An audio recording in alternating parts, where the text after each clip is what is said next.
dasar daripada Islam. Hmm. Islam sangat menghormati perempuan. Sangat menghormati perempuan dan semua hak-hak perempuan. Maka perempuan itu bisa menentukan nasibnya sendiri, tidak pakai dipaksa-paksa, demikian juga dengan laki-laki. Maka orang-orang yang bahas selama ini tentang ta'aruf itu adalah mungkin kurang tepat karena mereka mikir perempuan kayak nggak punya hak, kayak apa ya, Nggak punya dijodohin pilihan. paksa gitu maksudnya. Kayak dijodohin Nah aja. padahal perempuan punya hak banget. Dan salah satu hak perempuan adalah dia tidak dirusak sebelum waktunya. Artinya dia masih punya, jadi gini, kalau kembang itu sudah dipetik, dia pasti nanti akan mati. Kembang itu kan pasti kan akan menarik kan ya. Nah maka dia harus diposisikan tetap jadi kembang.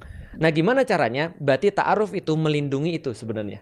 Melindungi kehormatannya perempuan. Sehingga ketika nanti perempuan itu nanti, ketika dia pun nggak jadi ta'aruf, ketika ketemu dengan orang yang misalnya dia pernah ta'aruf, dia biasa-biasa aja. Tapi kalau orang sudah pacaran nih ya, misalnya contoh ya, ada orang sudah pacaran, terus kemudian dia sudah pernah ngapain lah 3 tahun pacaran lah. Dia nikahnya sama orang lain nih. Dia sama suaminya pas lagi makan, ada mantannya ini. Kira-kira gimana nih? Kan nggak enak kan? Bisa jadi mantannya bilang, itu mah bekas aku. Paham gak sih? Itu common loh di kalangan para cowok. Oh ya? Common banget. Jadi cowok-cowok tuh kalau seterongkongan nih, terus kemudian dia ngelihat ada ini misalnya, itu dulu bekas aku loh.